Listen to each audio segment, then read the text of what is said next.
Bonjour à tous. Je ne sais pas si normalement tout le monde m'entend, mais on va peut-être commencer d'ici quelques minutes.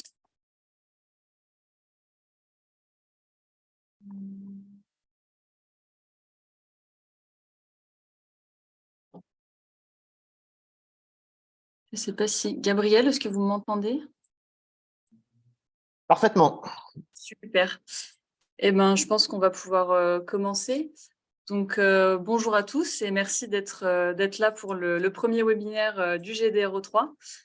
Aujourd'hui, nous sommes vraiment ravis d'accueillir Gabriel Lepouzet, qui est donc neurobiologiste spécialiste de la perception sensorielle et de la plasticité cérébrale à l'Institut de Pasteur à Paris, dans le labo Perception et Mémoire. Aujourd'hui, donc, il va nous parler de son travail sur les voies nerveuses essentielles à la perception des odeurs. Et n'hésitez pas, si vous avez des questions, à les écrire au fur et à mesure dans le chat. On les reprendra à la fin ensemble autour d'une discussion sur la présentation de Gabriel. Voilà. Merci encore, Gabriel, de participer et d'être le premier intervenant de ces webinaires. Et je pense que si... Ouais. Je vais arrêter le partage de mon écran, comme ça vous pourrez partager votre présentation.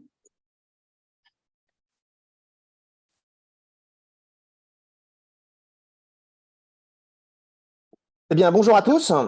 Ravi aussi d'être là. Je ne savais pas que c'était le premier webinaire, donc c'est un honneur d'engager cette discussion virtuelle avec beaucoup de personnes dans l'audience, certains que je connais, d'autres que je ne connais pas. Donc, c'est très, très heureux de fusionner toute cette grande famille de rap français et ailleurs. Effectivement, aujourd'hui, on va parler un petit peu de nos travaux sur la perception et puis sur les circuits de la perception. Vous verrez, on en regardera un niveau de lecture qui est plutôt circuit, plutôt cellulaire, mais ça ne nous empêche pas de penser à des grands phénomènes et à des phénomènes beaucoup plus complexes en termes d'opération. Cellulaire parce que notre laboratoire travaille sur des questions très fondamentales de comment on encode, on analyse, on perçoit, on mémorise, comment on associe une valence hédonique à une odeur. Et donc, on s'intéresse à comprendre les mécanismes de ces phénomènes-là, en utilisant le modèle murin, principalement, qui est pour nous le modèle de choix pour aborder ces questions avec la résolution qu'on va avoir. Une des questions fondamentales à laquelle on s'intéresse, c'est une observation que certainement vous connaissez tous. Quand on perçoit une odeur à la présence de certains composés volatiles dans l'environnement, les systèmes olfactifs se réveillent, encode et reconnaît, grâce à des récepteurs, toute la présence et la qualité et la quantité de ces molécules-là, et ensuite transmet ça à un premier étage du cerveau. Le premier relais du cerveau, c'est le bulbe olfactif. Ça va focaliser beaucoup notre attention aujourd'hui, car c'est le premier relais précoce qui va encoder cette information-là, encoder de manière spatiale, temporelle, et très rapidement ensuite, le bulbe olfactif, cette information, elle va très rapidement diverger et aller à plusieurs endroits en parallèle. Elle va rejoindre le cortex olfactif, en particulier le cortex piriforme, mais aussi beaucoup d'autres régions comme l'amygdale corticale, comme une partie du striatum qui s'appelle le tubercule olfactif, des parties aussi qui appartiennent au système limbique, comme le système entorhinal. Donc le système olfactif est une structure intéressante parce qu'elle a un accès direct et très privilégié à des structures limbiques, par exemple. Et ce qu'on observe, c'est que malgré cette circuiterie assez unique, qui est différente des systèmes auditifs, visuels ou tactiles, par exemple, on retrouve des motifs de circuits qui sont typiques de l'ensemble des systèmes sensoriels. Et en particulier, un sur lequel on va se focaliser aujourd'hui, c'est la capacité du cortex olfactif, qui est pensé comme étant un des sièges de la mémoire et de la mémorisation et de l'attention et de la discrimination des odeurs. Ce cortex olfactif que j'ai appelé OC, olfactory cortex ici, il en renvoie beaucoup d'informations en retour vers le bulbe olfactif. Et donc le bulbe olfactif, non seulement il reçoit des informations de l'extérieur, mais il reçoit aussi beaucoup d'informations de l'intérieur du cerveau. Ça, c'est quelque chose qui est très classique dans tous les systèmes sensoriels. Dans tous les systèmes sensoriels, on retrouve le fait que les cortex primaires ou secondaires vont réenvoyer des informations sous forme de boucles directement dans les étages précédents. Ça s'appelle un circuit corticothalamique dans les systèmes visuels, somatosensoriels, auditifs. Mais ce circuit-là, finalement, il nous montre que c'est une architecture qui est propre à tous les systèmes sensoriels et surtout qui a certainement un intérêt particulier. Il est intéressant d'étudier et qu'il est intéressant de voir aussi comment il est perturbé dans certaines maladies, qui sont des maladies liées à la perception, justement. Donc nous, on étudie ce circuit canonique typique dans le système olfactif et dans le bulbe olfactif. Et dans le bulbe olfactif, pour faire un bref rappel, on a nos entrées sensorielles qui arrivent de l'épithèle olfactif, qui, à ce niveau des glomérules, transmettent une information à des cellules principales qu'on appelle les cellules mitrales. Il y a deux types de cellules principales, les cellules mitrales et les cellules panaches. J'ai symbolisé ici pour simplifier seulement les cellules mitrales.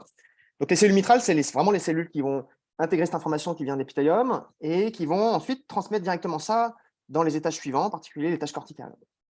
Et avant que l'information soit transmise, il y a tout un grand processus de traitement de l'information qui passe par une interaction réciproque avec beaucoup d'interneurones GABAergiques, des cellules inhibitrices, notamment une population très impressionnante dans le bulbe olfactif, qui sont les cellules granules, les cellules en grains, les granule cells en anglais. Elles sont impressionnantes par leur nombre en particulier, parce qu'elles représentent 90% des cellules qu'il y a dans le bulbe olfactif. Et donc, on a une structure qui est assez unique dans le cerveau parce que finalement, on a un ratio entre des cellules excitatrices et inhibitrices qui est plutôt de 1 à 10. Là, dans le cortex, on serait plus à niveau de 8 cellules excitatrices pour 2 inhibitrices.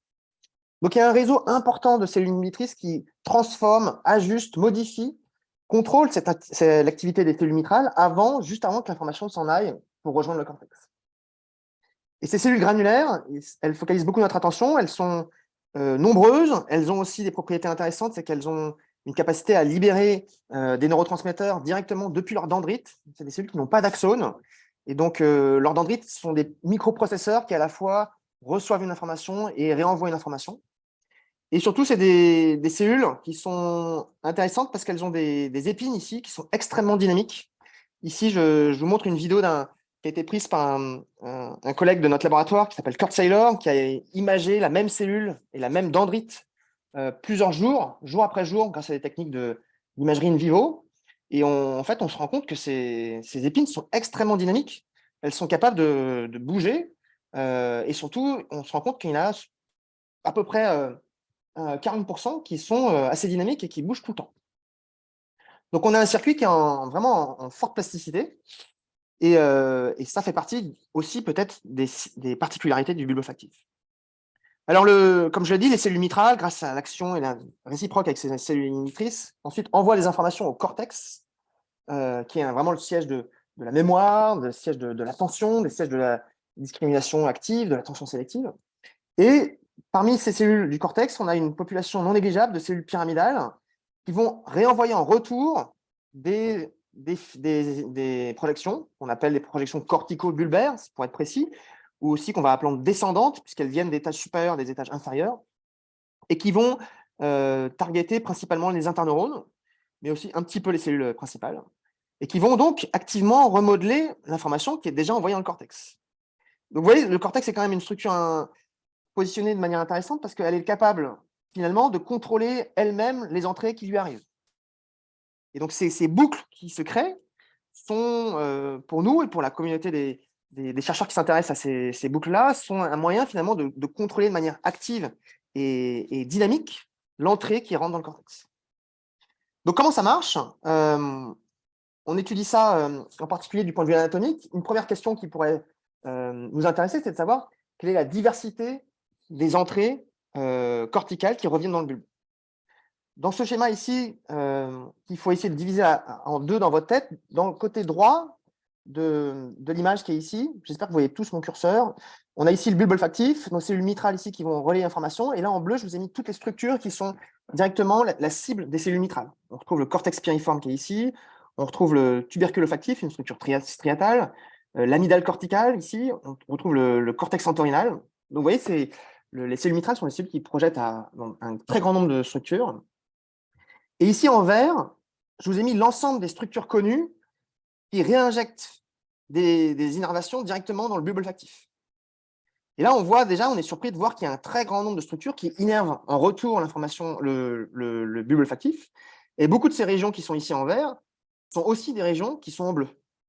Ça veut dire que beaucoup de régions qui sont innervées par les mitrales sont aussi des régions qui vont cibler spécifiquement aussi le bulbe olfactif. vous voyez, cette notion de loop, il faut même la rendre un peu plus complexe puisqu'il y a plusieurs loops en parallèle qui se mettent en place. Et dans le cortex olfactif, si j'injecte juste une substance fluorescente rétrograde dans le bulbe olfactif et que je regarde les cellules qui sont dans le piriforme, dans le cortex piriforme ici, par exemple, on a une population non négligeable de cellules qui sont justement armées pour envoyer des entrées directement en retour vers le bulbe. Et aujourd'hui, il y a des travaux très intéressants, en particulier, je pense aux travaux d'un laboratoire du Cold Spring Harbor aux États-Unis, le laboratoire de Dinu Albeanu, qui s'est amusé avec des outils vraiment de précision et de génétique à essayer d'isoler les cellules mitrales une par une pour voir si elles sont la cible d'un type de structure en particulier. Est-ce que la cellule mitrale qui innerve le cortex piriforme, par exemple ici, elle est aussi la cible de cellules du piriforme qui la reconnectent? Est-ce que ces boucles sont fidèles, en quelque sorte? Et c'est ce qu'il observe. Il observe que dans le bulbe olfactif, on a tendance à mettre toutes les cellules mitrales dans le même sac, comme je l'ai fait ici dans ce schéma. Mais en fait, ce n'est pas tout à fait vrai. Les cellules mitrales ont tendance à innerver plutôt certaines régions et moins d'autres. Et ces régions qui sont innervées par les mitrales sont en retour connectées par des fibres centrifuges, des fibres cortico-bulbaires, qui ciblent préférentiellement ce circuit mitral. Donc, il y a des loops parallèles qui se mettent en place. Donc ça, c'est un travail très récent qui montre un petit peu que le système, c'est un peu comme des poupées russes qui finalement sélectionnent ces boucles peut-être pour des fonctions différentes. Ça, c'est une spéculation ici. On va voir que peut-être il y a des nuances à apporter. Alors, juste pour vous montrer un peu la dimension un peu de ce travail, de cette connexion qui vient de l'intérieur du cerveau vers le bulbe olfactif, une première expérience qu'on peut faire, c'est de marquer avec des outils de fluorescence, des outils de génétique, l'ensemble du cortex olfactif. Donc là, on a utilisé un vecteur viral qui permet de transduire les cellules pyramidales du cortex olfactif. On a ciblé principalement le cortex olfactif antérieur et un noyau du cortex olfactif qui s'appelle le anterior olfactory nucleus, et de regarder qu'est-ce qui se passe au niveau du bulbe olfactif. Et vous voyez que le bulbe olfactif reçoit beaucoup d'entrées et que surtout, elle cible plutôt l'intérieur du bulbe olfactif. L'intérieur du bulbe olfactif, c'est là où se trouvent justement mes cellules granulaires. Et justement, si on compare chez le même individu les entrées qui viennent des cellules mitrales, ici, qui sont marquées en vert. Donc, en vert, ici, j'ai marqué l'ensemble des cellules mitrales, des cellules de projection qui sont dans le bulbe olfactif, dont on voit ici, on devine des corps cellulaires ici. Et là, en rouge, j'ai marqué l'ensemble des connexions qui viennent du cortex. Eh bien, on voit qu'il y a vraiment une ségrégation assez importante. Nos cellules granulaires, dont le soma réside ici et dont les dendrites se développent à ce niveau-là, ben, on voit qu'il y a vraiment une ségrégation des entrées. Il y a une partie des entrées qui viennent interagir avec les cellules locales. Et puis, il y a aussi une partie des cellules qui sont dédiées à la perception des entrées internes. Et il y a vraiment une ségrégation dans le bulbe olfactif, comme s'il y avait vraiment une division du travail qui est assez simple du point de vue anatomique. Ça, c'est une image, c'est juste pour vous montrer à quoi ça ressemble quand on marque l'ensemble des cellules mitrales et tufts dans le bulbe olfactif. Ces cellules sont alignées sur une couche qui se trouve ici. Elles envoient leurs dendrites au niveau des glomérules, qu'on voit ici un petit peu aussi. Et c'est intéressant de voir que on a l'impression que dans le bulbe olfactif, il y a un gros trou noir. Pourtant, c'est là où se trouve, j'ai dit, 90% de mes cellules du bulbe. Mais ce trou noir, il est vide parce que justement, il est laissé vide pour les entrées corticales. Donc, on a vraiment comme des poupées russes où on a dans l'entrée à l'intérieur du bulbe des entrées corticales et à l'extérieur plutôt les cellules mitrales. Donc, on a une division un peu du travail et se pose la question de savoir, mais finalement, si le bulbe écoute autant les informations de l'extérieur que les informations qui viennent de l'intérieur du cerveau, et en particulier des informations qui viennent du cortex, à quoi ça sert? Pourquoi le bulbe a besoin d'avoir ces entrées corticales qui redescendent et pourquoi il est si fortement innervé par ces entrées corticales? Donc là, je vais essayer de synthétiser en une slide des travaux de plein d'équipes dans le monde entier qui étudient cette question, j'ai envie de dire, depuis au moins 10-15 ans. Il y a plusieurs fonctions qui ont été mises en évidence, avec des niveaux de résolution plus ou moins forts et des niveaux de résolution plus ou moins fortes. La plupart de ces travaux dérivent des travaux chez la souris, chez le rongeur. Première chose qu'on voit, c'est que ces entrées corticales, donc comment on fonctionne pour établir une fonction? Souvent, on va faire des opérations de perte de fonction, de gain de fonction. Perte de fonction, c'est-à-dire je vais détruire spécifiquement ou abîmer spécifiquement ou mettre sous silence spécifiquement ces entrées corticales et voir l'effet que j'ai sur le traitement dans le bulbe olfactif. Parfois, on vient carrément détruire le cortex et voir si le bulbe olfactif fonctionne toujours de la même manière. Donc, vous voyez, il y a des niveaux de résolution et de manipulation qui sont plus ou moins précises. Qu'est-ce qu'on voit comme effet? On voit que au niveau du bulbe olfactif, les entrées corticales semblent importantes pour améliorer la décorrélation de l'activité des cellules mitrales. Les cellules mitrales qui vont peut-être envoyer des signaux qui sont un peu semblables, les entrées corticales vont aider à séparer mieux ces informations. Très beau travail, par exemple. Je vais citer un travail, c'est pas complet toutes les citations que je cite, je vais essayer de mettre une citation au moins d'un travail de référence sur le sujet. Gros travail aussi qui montre que les informations corticales sont importantes pour synchroniser, pour pulser le bulbe olfactif, pour lui imposer un rythme, et en particulier imposer un rythme pour pouvoir faciliter un routage de l'information via la synchronisation. Là, très beau travail, en particulier dans l'équipe de Lyon. Je salue Nadine si elle est dans l'audience, et Claire Martin, qui ont fait un très beau travail pionnier qui a amené beaucoup de résultats là-dessus. Travail important aussi pour synchroniser les deux hémisphères. Et oui, jusque dans le bulbe, l'information, elle est isolée pour chaque hémisphère, pour chaque narine, si on veut. Et c'est juste à l'étage du cortex qu'on va avoir une interaction entre les deux. Et c'est à ce niveau-là qu'on va avoir un travail d'interaction et de comparaison entre hémisphères, entre narines. Et on sait bien que nos deux narines fonctionnent différemment et à cause de ce cycle nasal, elles échantillonnent pas tout à fait la même information. Donc il y a un rôle vraiment fonctionnel intéressant dans cette coordination interhémisphérique. Travail qui nous rapproche peut-être plus de notre travail, nous, qu'on exécute au quotidien du point de vue des experts de l'odorat, je pense à des parfumeurs ou à des sommeliers, c'est de séparer dans un mélange d'odeurs certains éléments qui sont présents dans un mélange. Comment j'identifie un élément dans un mélange? Comment je soustrais le bruit de fond? Comment j'applique une approche d'attention sélective? Ça serait aussi une fonction du cortex. Le cortex permet de moduler l'information qui arrive dans le bulbe olfactif à la lumière de notre expérience, à la lumière de notre mémoire, à la lumière de ce que je sais avant. Et on le sait tous, percevoir et reconnaître une odeur, dans le mot reconnaître, il y a finalement connaître de nouveau. Et connaître de nouveau, ça veut dire réinjecter de la mémoire dans la perception. Et ça, c'est vraiment important. Chaque acte de perception, finalement, sollicite notre mémoire et sollicite notre cortex, du coup, qui lui-même va moduler finalement notre perception. Et c'est pas c'est pas un hasard si on a petit à petit aussi décidé d'identifier si dans le bulbe olfactif, il y avait des réponses à des objets qui ne sont pas des odeurs. Et des gens ont commencé à trouver que dans le bulbe olfactif, quand on écoute l'activité du bulbe olfactif, certes, il y a des réponses aux odeurs, mais il y a aussi des réponses à des objets qui ne sont pas olfactifs, qui peuvent être une notion de balance, une notion de récompense, une notion de punition, une notion d'interaction multisensorielle. Donc, il y a des informations non olfactives qui arrivent qui sont encodées très tôt et qui, forcément, peuvent venir que de l'intérieur du cerveau. On voit aussi que ces entrées corticales sont importantes pour contrôler le gain en fonction du contexte. Je prends un exemple. Là, vous commencez tous à avoir faim, peut-être, si vous n'avez pas encore mangé. Ça va monter de plus en plus. Cette faim, elle modifie vos seuils de perception, et en particulier, elle modifie votre seuil de perception au niveau olfactif. Et un des mécanismes qui participent à ce phénomène-là, c'est justement aussi une modulation des entrées corticales, avec un très beau travail, par exemple, qui a été réalisé à Bordeaux, qui montre que les entrées corticales sont sous l'effet d'une régulation hormonale, neurohormonale, qui est liée justement à l'état de satiété ou de faim. On en parlera un petit peu.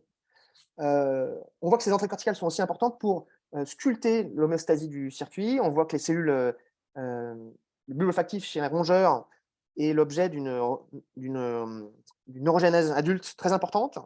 Et ces cellules nouvellement générées sont aussi sous le contrôle et l'influence des centrées corticales qui vont participer à la sélection, voire même induire l'apoptose de ces cellules-là en fonction de l'activité du circuit. Et puis, plus récemment, il y a plusieurs personnes qui s'intéressent au fait que ces réentrées corticales seraient impliquées aussi dans la consolidation de la mémoire. Et finalement, le bulbe olfactif, qui est le premier étage de codage, on assimile plutôt à une zone de traitement et d'encodage de l'information. En fait, l'information olfactive et sa mémoire seraient aussi finalement dans une boucle qui inclut le cortex et le bulbe olfactif lui-même. Donc finalement, on voit des réactivations pendant le sommeil, des formes de consolidation qui seraient peut-être à même de caractériser un peu mieux, et on manque encore de données là-dessus, mais qui serait potentiellement une des preuves que la mémoire d'une odeur est aussi un petit peu dans les phases précoces du bulbe olfactif. Donc voilà, c'est une liste non exhaustive, hein, il y a peut-être des publications que je n'ai pas citées certainement, c'est juste pour vous donner une lecture globale, et on va essayer, nous dans notre travail, on a essayé de travailler sur quelques-unes de ces fonctions-là, et je vais vous montrer un peu comment comment on a résolu ces questions-là. En particulier, par des outils d'histologie, on regarde beaucoup ces cellules granulaires dont j'ai parlé au début, qui sont des cellules qui sont la cible principale de ces entrées corticales. Pour marquer ces cellules granulaires, on utilise des outils viraux qui nous permettent de les visualiser, et de visualiser en particulier leurs synapses. Ici, on a un marquage en rouge de la cellule granulaire, en particulier la partie basale, celle qui reçoit les entrées corticales. Et en vert, on peut marquer par exemple l'ensemble des synapses glutamétergiques de ces entrées corticales. Et on peut, comme ça, essayer de voir si mes entrées corticales ici, que j'aurais marquées en violet, dans quelle mesure elles contactent ces cellules granulaires, dans quelle mesure ces contacts sont robustes, ou est-ce qu'ils sont changeants, et aussi compter le nombre de contacts qu'on peut avoir. Donc, quand on fait ce travail-là, vraiment d'anatomie pure, mais guidé, vous voyez, par l'outil génétique, on peut observer des choses intéressantes. On peut, par exemple, voir que notre cortex olfactif, quand il y a une cellule qui envoie un axone excitateur dans le bulbe olfactif, on peut essayer de se poser la question combien de cellules granulaires il connecte, et du point de vue de la cellule granulaire, combien de contacts j'ai est-ce que ma cellule granulaire est contactée avec une cellule pyramidale ou plusieurs cellules pyramidales. Donc ça, on peut compter ça un petit peu. Et par des techniques encore de marquage, on arrive à établir que chaque cellule granulaire, finalement, contacte une cellule pyramidale à travers 1, voire 4 contacts synaptiques maximum. Donc c'est très peu. Ça veut dire qu'au grand maximum, j'ai 4 cellules pyramidales qui contactent ma cellule granulaire ici, qui contient des centaines de synapses. Et donc, ça nous montre aussi une première information, c'est que la topologie du circuit entre le cortex et le bulbe olfactif, c'est une topologie de circuit qui est très distribuée. Une cellule granulaire, finalement, va être impactée par plusieurs dizaines, peut-être centaines de cellules corticales.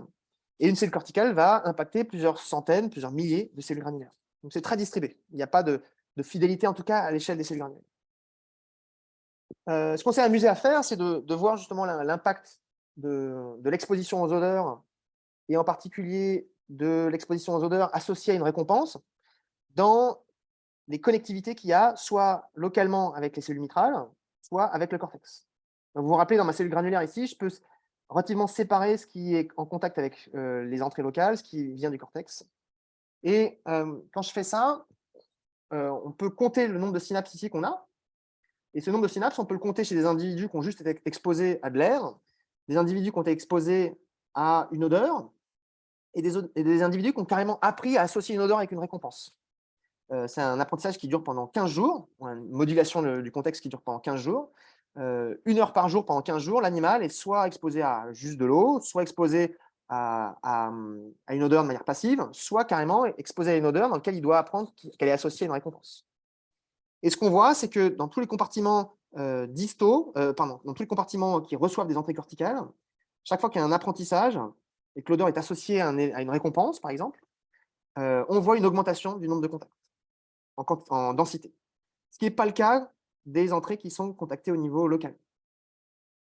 Et on peut vérifier que ce nombre d'entrées, on voit un nombre de quantités d'entrées. Est-ce que la qualité de ces entrées change aussi? Là, on va utiliser des techniques d'électrophysiologie. On peut enregistrer spécifiquement certains types de neurones, en particulier des cellules granulaires. Et en particulier, on s'est ciblé sur un type de cellules granulaires qui sont des cellules granulaires générées chez l'adultes. Et ce qu'on voit, c'est que non seulement j'ai plus d'entrées, ces cellules-là, après apprentissage, mais qu'en plus, ces entrées-là, elles sont plus fortes. C'est ce qu'on voit ici dans ce graphique-là. L'amplitude de la dépolarisation qui est induite par la stimulation de ces entrées corticales, qui sont excitatrices, qui sont glutamétergiques, elle devient plus forte après un apprentissage olfactif, par rapport à une simple évocation d'odeur ou simplement une stimulation avec de l'air. Donc ça nous montre que quand on engage un processus de mémoire et d'association, un processus associatif, il semble que le cortex a tendance à davantage se reconnecter avec le bulbe, avec les cellules granulaires du bulbe. Toutes, c'est difficile de généraliser, mais en tout cas avec les cellules qu'on a étudiées. Et non seulement il y a plus de synapses, mais en plus ces synapses sont plus fortes. Alors, dans quel contexte on pourrait voir aussi un effet? C'est là que nos travaux ont parfois été initiés aussi par des collaborations avec des personnes qui travaillent en dehors du système olfactif. Là, c'est une observation qu'on a faite avec nos collègues de Bordeaux qui sont des spécialistes du récepteur CB1. Le récepteur CB1, c'est un récepteur qui médit principalement la fonction de tous les endocannabinoïdes du cerveau. Vous savez que le cerveau produit ses propres molécules de cannabis, si on veut, et ces endocannabinoïdes sont des éléments très importants dans la régulation des circuits, en particulier des circuits inhibiteurs et excitateurs. Et dans le système olfactif, quand on regarde où est exprimé ce récepteur CB1, qui est la cible de tous les stupéfiants type THC, mais qui est aussi la cible de nos propres endocannabinoïdes, eh bien, on retrouve principalement ce récepteur CB1 dans les entrées corticales qui viennent du cortex et qui innervent le bulbe olfactif. Et nous, on a pu montrer par l'électrophysiologie justement que ces entrées corticales, quand on les stimule, elles induisent des réponses assez fortes dans le bulbe olfactif. Et dès que j'injecte dans le bulbe olfactif un agoniste de ce récepteur-là, ces réponses tendent à disparaître. Et nos collègues à Bordeaux nous montrent quelque chose de très important, qui est très pertinent aussi pour le système olfactif, c'est que quand est-ce que je libère finalement un agoniste qui va activer ce récepteur-là? Quand est-ce que mon cerveau, de manière endogène, fabrique et libère davantage d'endocannabinoïdes? C'est en particulier quand j'ai très faim. Là, en ce moment, dans votre bulbe olfactif, il y a certainement un petit pulse d'endocannabinoïdes. Et qu'est-ce que ça permet de faire? Ça permet en particulier de réguler la prise alimentaire liée à l'odeur. On voit que les animaux dont on a bloqué le récepteur CB1 uniquement dans le bulbe olfactif, donc là, ici, j'injecterai uniquement une molécule ici qui est un antagoniste du récepteur CB1. On voit que les animaux, quand ils ont du coup une perception claire de leur perception, ils ont un appétit qui est largement diminué. Ça, c'est une expérience importante parce que ça nous montre que rien que moduler les étapes sensorielles, on n'a même pas encore dégusté, qu'on a juste modulé les étapes sensorielles de la perception de l'odeur, de la nourriture qui va arriver juste après, juste ça diminue notre appétit et notre quantité de nourriture qu'on va manger. Et à l'échelle de la perception, pour rester très sur cette dimension-là, dès que j'injecte un composé, cette fois-ci, on a pris, par exemple, ici dans cette image-là, j'ai pris carrément on a pris du THC. Le THC, donc c'est le composé stupéfiant et psychotrope qu'il y a dans le cannabis, mais qui active très bien le récepteur CB1. On pourrait prendre ça, mais on pourrait prendre autre chose. On voit que dès qu'on injecte ce composé-là uniquement dans le bulbe olfactif, les animaux qui ont faim, qui sont déprivés, ont une perception olfactive qui est avec des seuils de perception qui sont assez modérés. On va dire que les animaux commencent à bien détecter une odeur à cette concentration-là. Imaginez ici qu'on a un gradient d'odeur et on mesure à partir de quel moment l'animal commence à percevoir et s'intéresser à cette odeur-là. On voit que là, sur un animal normal, l'intérêt est à cette concentration-là. Dès qu'on injecte du THC uniquement dans le bulbe olfactif ou dès qu'on stimule ce récepteur-là, on voit que la perception et l'investigation de l'animal sur cette odeur-là commencent beaucoup plus tôt. Donc ça pourrait être une des explications pourquoi notre seuil de perception est fortement diminué. On a des seuils de perception plus faibles quand on a très faim. C'est parce qu'au niveau hormonal, on aurait des hormones qui induiraient la libération d'agonistes CB1 dans le bulbe olfactif qui moduleraient spécifiquement ces entrées corticales et qui, du coup, sculpturaient notre perception pour augmenter nos seuils de perception dans le bulbe.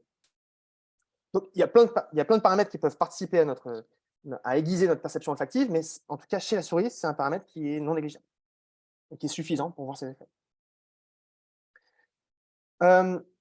Donc, depuis tout à l'heure, je vous explique qu'il y a notre épithélium olfactif qui envoie des entrées sur le bulbe olfactif. Ce bulbe olfactif envoie des entrées sur le cortex olfactif, qui lui aussi se projette ailleurs. Et du coup, mes cellules pyramidales qui sont excitatrices envoient des retours depuis le cortex vers le bulbe olfactif pour moduler sa propre entrée.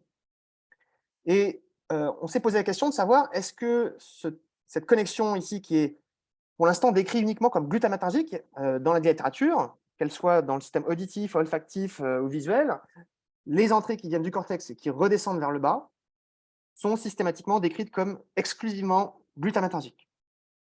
Mais est-ce qu'il n'y aurait pas d'autres entrées? Est-ce qu'il n'y a pas une diversité d'entrées? Est-ce qu'il n'y a pas d'autres mécanismes? Et en particulier, dans le cortex olfactif, il y a une population non négligeable d'interneurones. Environ 20% des cellules du cortex olfactif sont des interneurones, comme dans tous les cortex.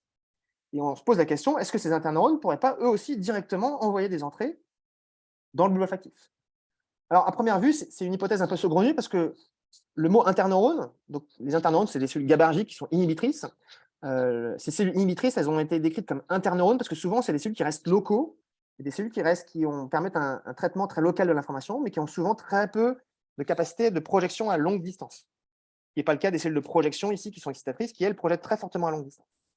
Donc ça va un peu à l'encontre d'un dogme, mais faisons l'expérience et regardons si il n'y a pas aussi en parallèle de ce chemin ici que j'ai mis en rouge, est-ce qu'il n'y a pas un chemin bleu qui amènerait, en plus d'avoir une excitation, d'amener aussi en parallèle une inhibition. Et c'est effectivement ce qu'on a trouvé. On a un jour fait un essai avec un étudiant en thèse qui s'appelle Camille Mazot, qui travaille aujourd'hui à Bordeaux. On a injecté dans le bulbe olfactif un traceur rétrograde qui est génétiquement conditionné.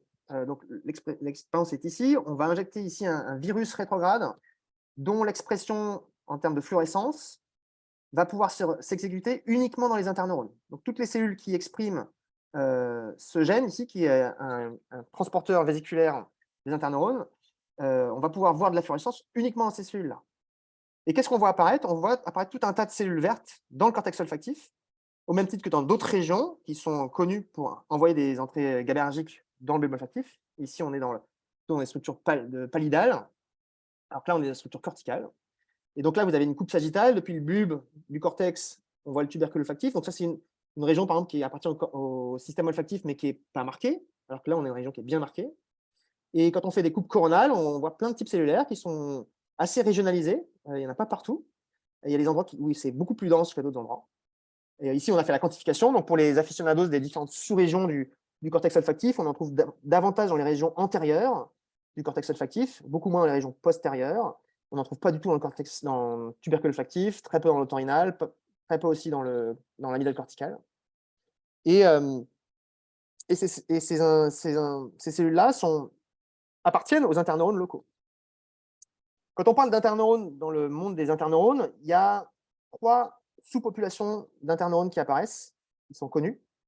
On différencie toujours principalement des interneurones qui ont des marqueurs un peu particuliers, qu'on appelle les neurones somatostatine, SST, les neurones parvalbumine, PV, les neurones VIP pour vaso-intestinal peptide.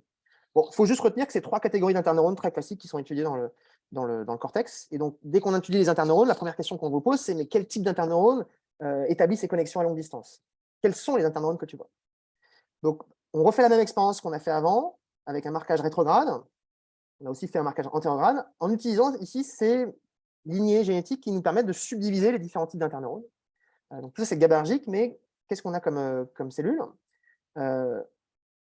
Et là, ce qu'on voit, c'est que parmi les 3 types classiques d'interneurones, il semble que ce soit plutôt préférentiellement les cellules somatostatines du cortex qui soient capables d'envoyer ces connexions vers le bulbe. On le voit de manière rétrograde ici, quand j'injecte un virus rétrograde dans le bulbe et que je regarde qui dans le cortex est marqué et exprime aussi la somatostatine, hop, j'ai pas mal de cellules ici, alors que là j'en vois très peu, là très peu.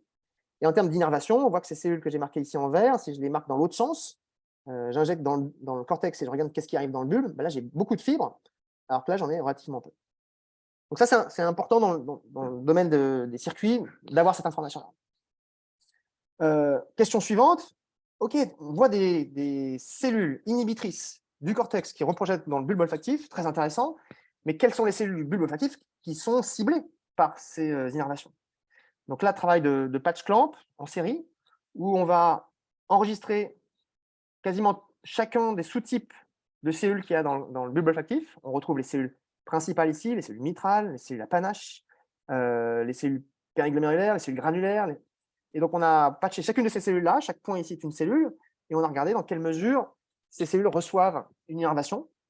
On utilise pour ça on couple ce patch à des techniques d'optogénétique qui nous permettent d'activer spécifiquement les entrées inhibitrices qui viennent du cortex et de voir quelles cellules les reçoivent. Donc, vous voyez, toutes les cellules ne reçoivent pas ces entrées-là. Le schéma qu'il faut retenir, il est peut-être ici. On voit des entrées sur les cellules principales.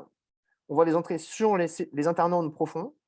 On voit quelques entrées aussi sur les cellules à panache externe, mais aucune entrée sur les cellules périglomérulaires et les short axon cells de surface.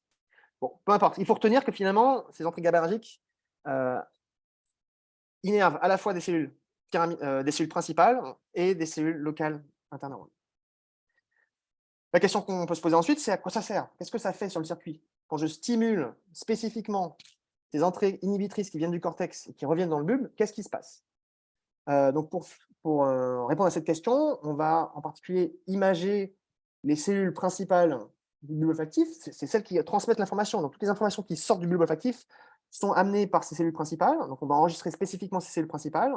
On utilise pour ça des techniques encore d'imagerie couplées à des marqueurs fluorescents qui nous permettent de voir l'activité de chacune des cellules en direct chez un animal éveillé à qui on va exposer des odeurs et faire un bref aperçu très rapide des conclusions. C'est ce qu'on voit, c'est que parmi les centaines de cellules mitrales et des cellules à panache qu'on a pu enregistrer, qui sont les cellules principales du bulbe olfactif, toutes enregistrent au final une inhibition induite par cette stimulation des fibres corticales. Et cette inhibition, elle augmente plus je stimule. Si je stimule un peu, beaucoup, passionnément, je vais avoir une inhibition qui augmente aussi avec la quantité de stimulation et la fréquence de stimulation. Et ça, c'est intéressant parce que ça nous montre qu'il y a peut-être une particularité, c'est que entre le cortex ici et le bulbe olfactif qui est ici, j'ai donc deux chemins parallèles de communication, soit un chemin où j'ai des cellules inhibitrices qui inhibent directement les cellules principales, ou bien des cellules principales du cortex ici, qui vont, par le relais de cellules inhibitrices locales, aussi inhiber mes cellules principales. Donc, du point de vue de cette cellule verte ici, qui est une cellule mitrale, je peux recevoir de l'inhibition directe du cortex ou indirecte via le recrutement local de mes cellules granulaires. Est-ce que ces deux formes d'inhibition, directe ou indirecte, ou dissynaptique, on dirait, est-ce qu'elles sont identiques? Elles ne sont pas identiques, on a essayé de les comparer, et ce qu'on voit, c'est que cette forme d'inhibition, elle est très puissante dans le sens où il y a un phénomène d'amplification ici qui, à chaque cellule que j'enregistre, inhibe, transmet peut-être 5-10 fois plus d'inhibition. Par contre, le fait de passer par une cellule locale fait qu'à partir d'une certaine fréquence, si je stimule à différentes fréquences, 10, 30, 33, 66 ou une stimulation continue, à partir d'une certaine fréquence, ici, il y a un filtre passe-bas, cette cellule n'arrive pas à suivre, et à partir de fréquences assez hautes, la cellule n'arrive plus à transmettre le message qui vient d'ici. Donc ici, on a finalement une inhibition efficace, mais qui est filtrée à une fréquence donnée.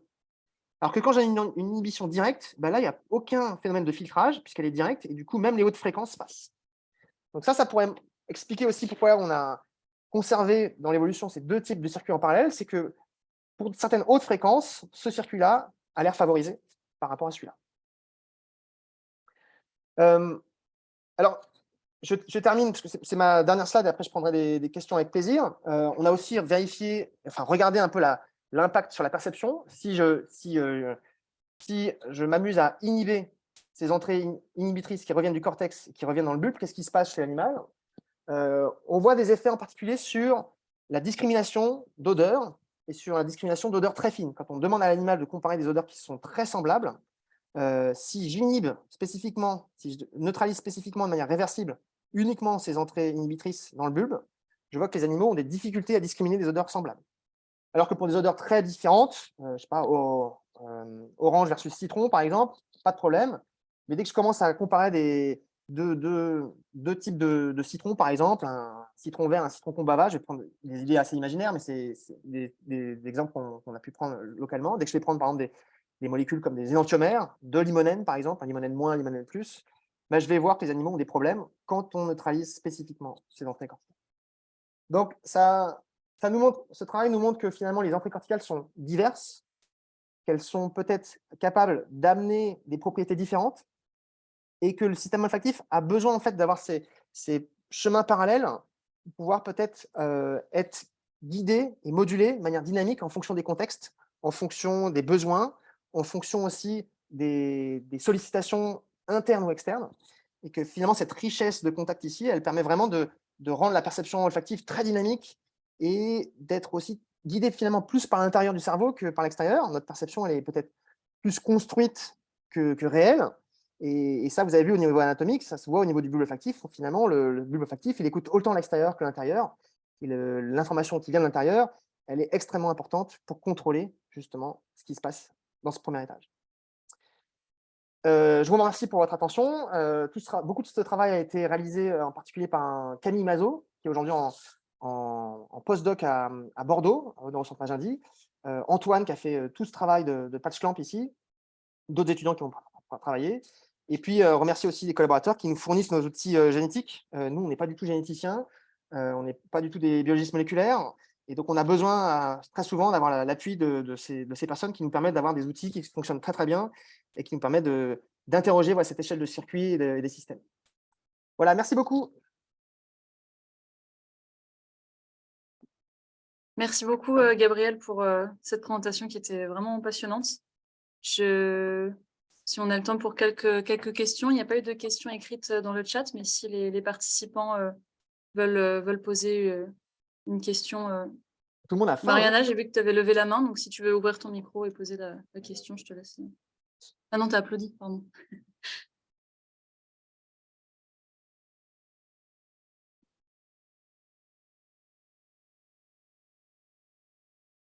Je peux avoir si...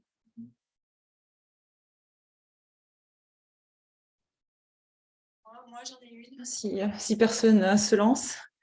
Merci, donc c'est Nathalie. Merci Gabriel pour cet exposé que j'ai trouvé vraiment passionnant.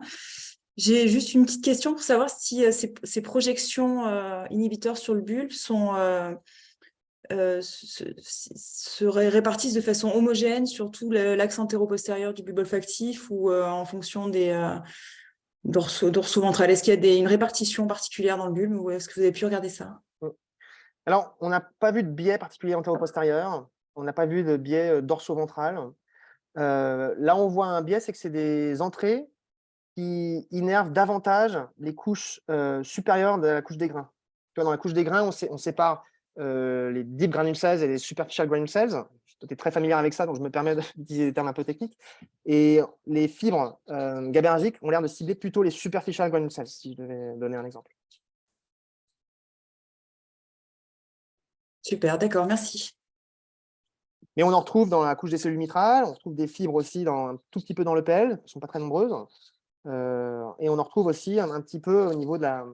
Voilà, on a juste en dessous de la couche glomérulaire. Mais le gros paquet de ces fibres, c'est vraiment au niveau de l'IPL, Internal Plexiform Layer, et puis dans la partie superficielle des grains.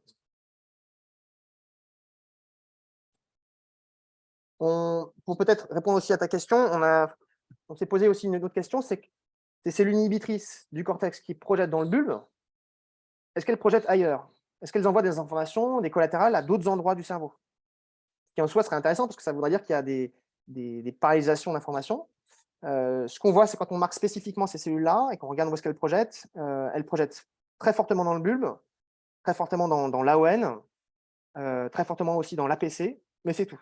Donc il y a une fidélité, entre guillemets, de ces projections GABAergiques pour le système olfactif antérieur. On ne voit pas de projection dans l'hypothalamus, on ne voit pas de projection en torrinal, on ne voit pas de projection dans d'autres régions plus exotiques. On reste très fidèle. C'était intéressant de voir qu'il y avait rien dans le tubercule, en fait.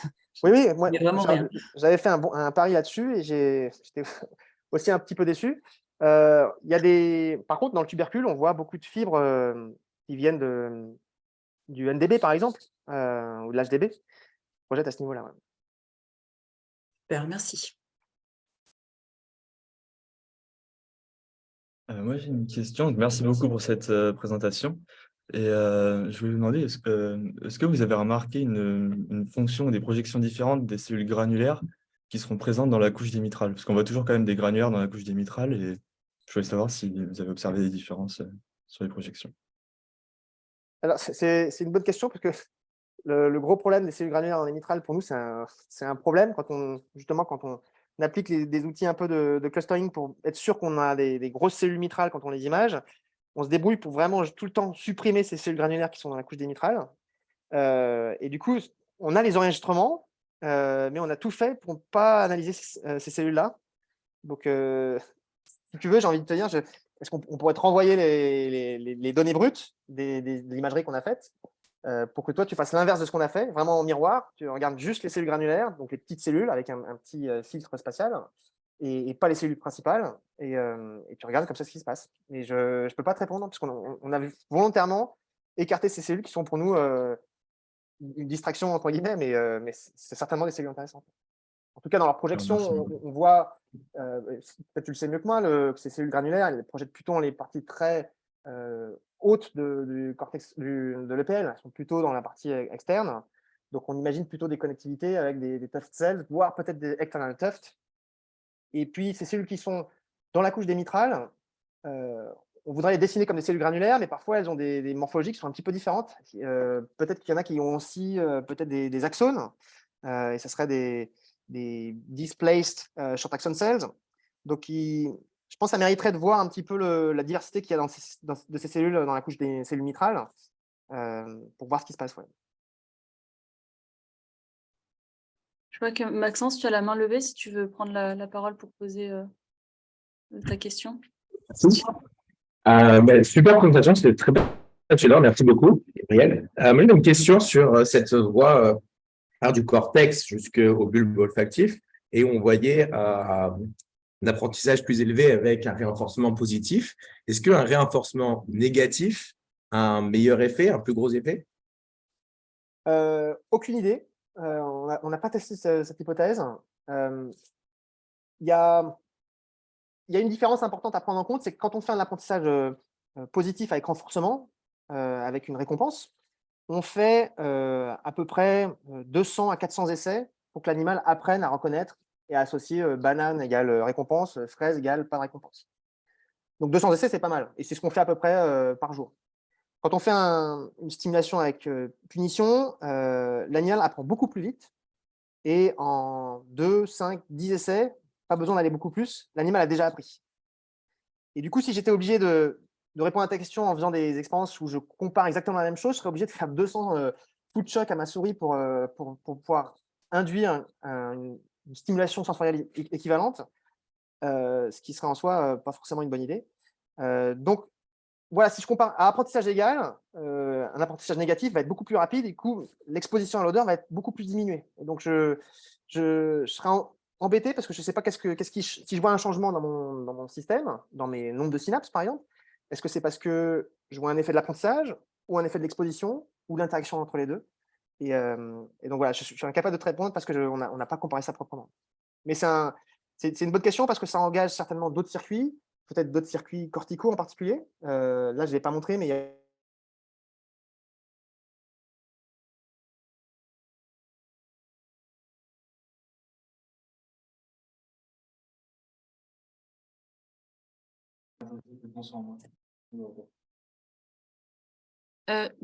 Gabriel, on ne vous entend plus. Je ne sais pas si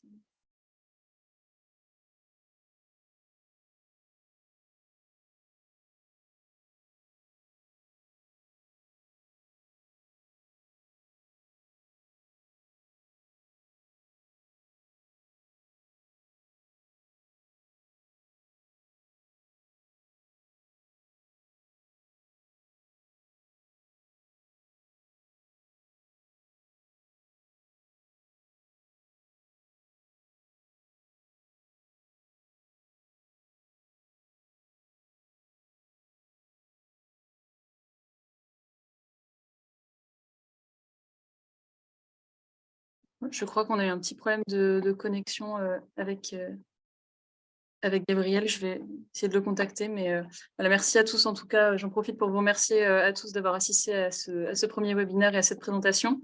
Et on espère vous voir aussi nombreux au prochain qui sera probablement en septembre. Mais merci d'ores et déjà pour votre attention aujourd'hui.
Anna, je suis de retour, hein, excuse-moi, il y a un petit problème technique.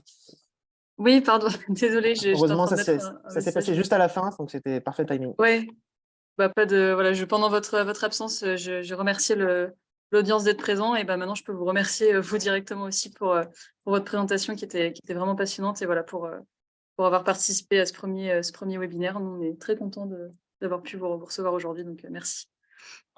Super. Merci à tous et bon appétit. Merci beaucoup. Merci. Merci beaucoup. Au revoir. Merci.